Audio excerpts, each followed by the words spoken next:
آپ وہاں پہ 1 مہینہ سے زیادہ 1 سال رہ کے دکھائیں تو آپ کو اصل جو ان کے ریئل فیسز ہیں ان لوگوں کے، وہ آپ کو سمجھ آ جائیں گے۔ آپ صرف 2 مہینے باہر بیٹھ کے ان لوگوں کو وہی خون کے رشتے، وہی بلڈ ریلیشنز جن کو آپ نے اپنے ہاتھوں میں کھلایا ہو، اپنے ہاتھوں میں پالا ہو، آپ ان کو صرف 2 مہینے اگر ان کو پیسے دینے بند کر دیں تو ان کے ریئل فیسز آپ کے سامنے آ جاتے ہیں۔ تو خدارا باہر جا کے دوسروں کو فیسیلیٹیٹ کرنے کی بجائے اپنے آپ کو یہاں پہ کھڑا کرنا سیکھیں، یہاں پہ اپنے آپ کو اسٹیبل کرنے کی کوشش کریں، کیونکہ رسک تو وہی ہے جو یہاں پہ آپ کو ملنا ہے اور وہاں پہ جا کے ملنا ہے۔ جو رسک اللہ نے وہاں پہ آپ کو دینا وہ یہاں پہ بھی تو دے سکتے ہیں۔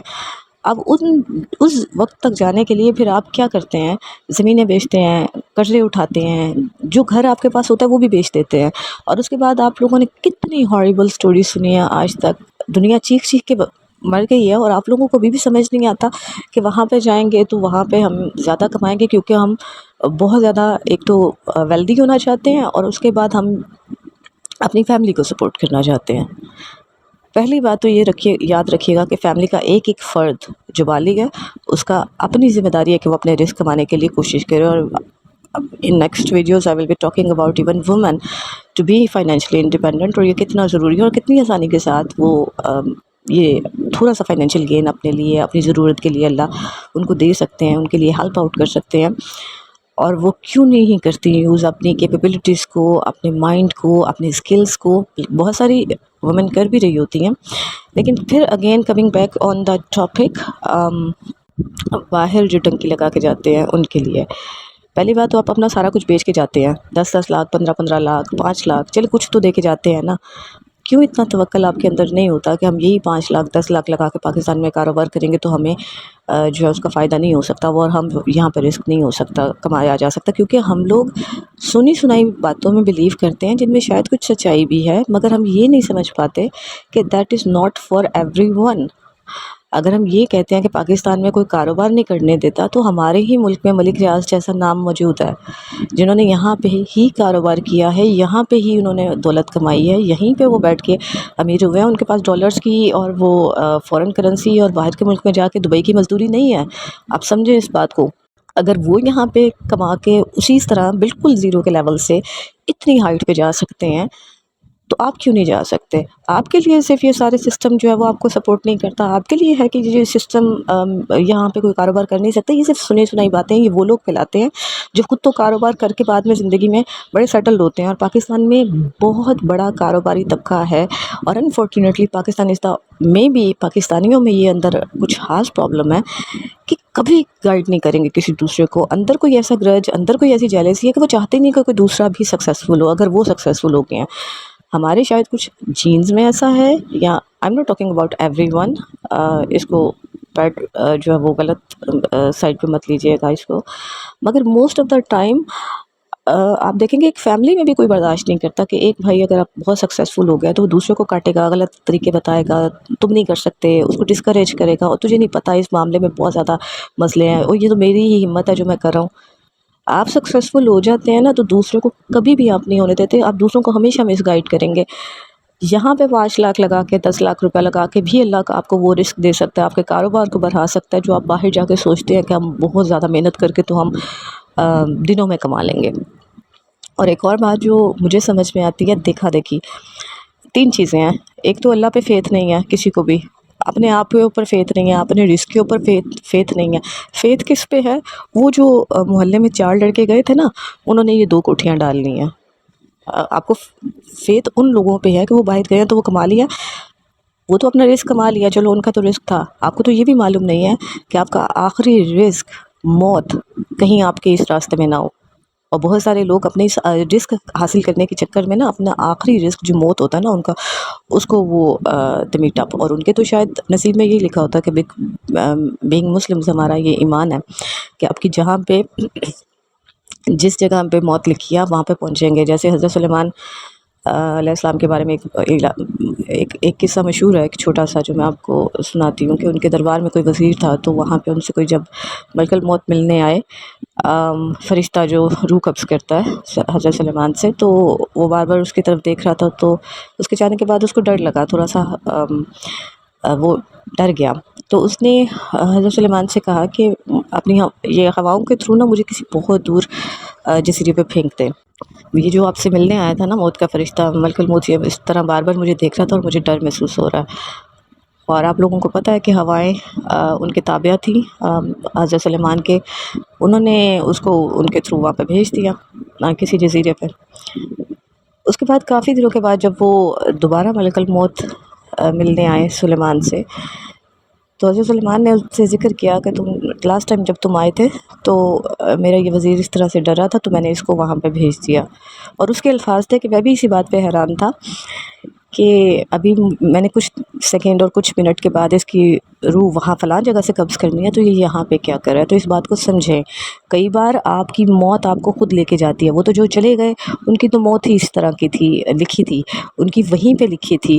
لیکن اس موت کے پیچھے جو لیسن ہے جو ہزاروں لوگوں کے لیے ہے کہ سمجھیں اس بات کو کہ یہ راستہ کتنا ڈینجرس ہے. توکل کرنا سیکھیں اپنے رزق کے اوپر، اپنے رزق کے اوپر مطمئن رہنا اور سیٹسفائی رہنا سیکھیں. دوسروں کی ریس میں یہ جو ایک ریس لگی ہوئی ہے میٹیریلسٹک گینز کی، اس کے پاس یہ ہے اس کے پاس یہ ہے، اس نے یہ کر لیا اس نے وہ کر لیا، اس سے کمپیریزن چھوڑیں. ان کا اپنا رزق ہے، ان کی اپنی عمر ہے جس میں اللہ تعالیٰ نے اس کو دینا ہے. ہو سکتا ہے ان کو 20 سال کی عمر میں اللہ نے سب کچھ دے دیا اور مے بی پاسبل 40 سال کی ایج میں ان کو ان کا آخری رزق ان کی موت ان کو عطا کی جانی ہو. اور آپ کو ہو سکتا ہے 40 سال تک سٹرگل کروائی جانی ہو اور 40 سال کے بعد آپ کو اچھا رزق دیا جانا ہو اور اس کے بعد 70 ایئرز میں آپ کو اللہ نے واپس بلانا ہو. تو اس بات کو سمجھنے کی کوشش کریں، ان راستوں سے بچیں، اللہ پہ ریلائی کریں، سیٹسفیکشن میں آئیں، جو ہے اس پہ راضی رہنا سیکھیں. اپنے رزق کا مقابلہ کسی دوسرے کے رزق کے ساتھ مت کیجیے. اور جو باہر اوورسیز پاکستانی لوگ ہیں ان کے لیے بھی ایک گائیڈ لائن ہے کہ پہلی بات تو یہ کہ جہاں پہ جس ملک میں آپ کماتے ہیں آپ نے اپنے لیے اگر سیونگ کرنی ہے تو اسی ملک میں کیجیے. ہنڈریڈز آف اسٹوریز ہیں اور maybe thousands, maybe hundreds تو نہیں ہوں گی، تھاؤزنڈس یا ملینز میں وہ اسٹوریز ہوں گی. ہر سیکنڈ فورن اوورسیز پاکستانی، انڈین اور بنگلہ دیش کا یہی اسٹوری نکلے گی کہ اس نے کچھ اپنی سب لوگوں کو فیسیلیٹیٹ کرنے کے بعد اپنے لیے تھوڑا سا ایسیٹ بنانے کی کوشش کی، اپنے لیے تھوڑی سی سیونگ کرنے کی کوشش کی اور اس کے بعد اس کے انہی بہن بھائیوں نے اس کے اوپر قبضہ کر لیا جن کو وہ ساری زندگی پالتا رہا. تو پہلی بات تو یہ غلطی آپ نے زندگی میں کبھی نہیں کرنی. جہاں پہ آپ سیٹلڈ ہوئے ہیں، جہاں پہ آپ کے بچے پیدا ہوئے ہیں، وہ بچے اسی ملک میں پلنے والے ہیں، وہ بچے آپ کے ملک میں واپس نہیں آنے والے کیونکہ وہ آپ کا ملک تھا جو آپ کے چھوڑ کے آئے ہیں اپنی مرضی سے. بچے جہاں پیدا ہوئے ہیں وہ اسی ملک کو آن کرتے ہیں. سیکنڈلی، جہاں پہ آپ نے اب سیٹل اپنے آپ کو کر لیا ہے تو آپ کی جو بھی انویسٹمنٹ ہے خدا را اتنی دور جا کے تو اپنے باقی مدر لینڈ میں کنٹریز میں جا کے مت کیجیے یہ سوچ کے کہ آپ کے بہن بھائی اس کا خیال رکھیں گے اور کل کو یہ مہنگا ہو جائے گا تو آپ کو تھوڑا پروفٹ ہو جائے گا. آپ کو کچھ نہیں ملنے والا کیونکہ جب آپ نے جس دن خریدا ہے یہ وہ سب کی نظر میں آ گیا ہے اور وہی لوگ ہیں جو آپ کے ہی پیسوں پہ پل رہے ہیں اور یہ وہی لوگ ہیں جو آپ کو نقصان پہنچائے گے. رزق کے معاملے میں حضرت علی کا شاید ایک قول ہے کہ اللہ تعالیٰ جب آپ کو کوئی نعمت دیتے ہیں تو اس کو چھپائیں. اور تو بہتر یہ ہے کہ آپ اپنی جو رزق ہے اس کو اس طرح سے ایگزیبٹ مت کریں، ہر ایک کو مت بتائیں کہ what you are earning, what you are not earning, what you are saving, what you are not saving. اور جب بھی کچھ بھی آپ کو بنانا ہے، پراپرٹی ہے، کمرشل ہے، پلاٹ ہے، لینڈ ہے، وہ انہی جگہوں پہ بنائیں جہاں پہ آپ نے ایک بہت عرصے سے زندگی گزار لی ہے اور اب وہاں پہ آپ سیٹلڈ ہیں. سیکنڈ، ایک اور بات یاد رکھیے گا کہ اسلام میں یتیم کی کفالت بھی ہے نا تو صرف بالغ ہونے تک ہے.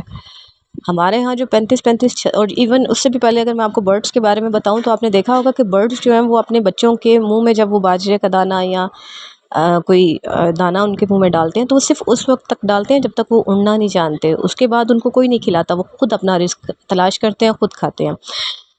اور جب میں اسلام کی بات کر رہی ہوں کہ اسلام میں بھی یتیمی جو ہے، یتیم کی کفالت صرف اس پہ جو زور دیا گیا ہے وہ اس کے بالغ ہونے تک ہے. اس کی ریزن ہے کہ جب وہ بالغ ہو گئے تو اس کو اپنی کیپیبلٹیز اور اپنی اسکلز کو یوز کرنے دیں، اس کو اپنے ٹیلنٹ کو یوز کرنے دیں، اس کو اپنے رزق کو تلاش کرنے دیں. یہ نہیں ہے کہ آپ بیٹھ کے تو ان کو پالیں گے جو 30 35 40 سال کے آپ کے بھائی، آپ کی بہنیں جو شادیاں ہو گئی ہیں لیکن ان کو پتہ ہے کہ بھائی باہر ہے تو ہماری چھوٹی چھوٹی ضرورت وہ پوری کر سکتا ہے. ہم پالنے والے نہیں ہیں، ہم بھول جاتے ہیں کہ سب کو پالنے والا صرف اللہ ہے، تو ہم ان کو اتنا ہی فیسیلیٹیٹ کریں جتنا بہت ضروری ہے، بلکہ اس کے مقابلے میں آپ کوشش کریں کہ ان کو موٹیویٹ کریں کہ ان کے اندر سکلز کیا ہیں، وہ کیا یوز کر سکتے ہیں، وہ پاکستان میں ڈھونڈے اپرچونیٹیز، وہ اپنی جو نالج انہوں نے گین کی ہے، جو انہوں نے اسکل گین کیا ہے، جو انہوں نے ایجوکیشن لی ہے، وہ اس کو مٹیریلائز کرنے کی طرف لے کے جائیں ان کو، رادر دین ان کو ڈپینڈنٹ بنا کے. تو اپنے اوپر بھی آپ اپنے ساتھ بھی غلط کریں اور پھر ان کے ساتھ بھی غلط کریں کہ ان کو انڈیپینڈنٹ ہونے کا، ان کو اڑنے کا، ان کو اپنے لیے کوشش کرنے کا، ان کو اپنے ٹیلنٹ کو ڈھونڈنے کا، ان کو اپنے اسکلس کو یوز کرنے کا موقع ہی نہ دیا جائے. رسک کا میٹر جو ہے نا یہ بہت واسٹ ہے، رسک کا میٹر بہت انٹرسٹنگ ہے. رسک کا میٹر جو میں نے سمجھا ہے زندگی میں، یہ کیسے چینج ہو سکتا ہے، آپ اس کو کیسے چینج کر سکتے ہیں، آپ اور کیسے لے سکتے ہیں، آپ بڑھا کیسے سکتے ہیں. ویسے تو اس میں بہت سارے اللہ تعالیٰ نے راز رکھے ہوئے ہیں، اور اولیاء اللہ نے ہمیں بتایا بھی ہے کہ کیا وہ طریقے ہوتے ہیں کہ جب آپ ان میں سے نکل سکتے ہیں، مگر کیا آپ اس کو چینج کر سکتے ہیں. تو hopefully in my next video میں رسک کے بارے میں، ان مائی نیکسٹ ویڈیو اور maybe in my upcoming videos میں اس ٹاپک کو الیبوریٹلی کوشش کروں گی کہ سمجھ آ سکے لوگوں کو کہ رسک کا میٹر جو ہے وہ ہے کیا اصل میں، اور یہ بڑھتا کیسے ہے، اور جب آپ کبھی کرائسس میں ہوتے ہیں، فائنینشیل کرائسس میں ہوتے ہیں، تو آپ کو کیا کرنا چاہیے کہ آپ جلدی اس میں سے نکل جائیں. یہ اس کے لیے میں ایک الگ سے ویڈیو بناؤں گی. If you like my video then please subscribe, like and share it. Also, if anyone want any astrology consultation with me, they can contact me on my website. I have given link in my description, so you can book a consultation with me. Hope you like my video. Thank you. Allah Hafiz. Take care.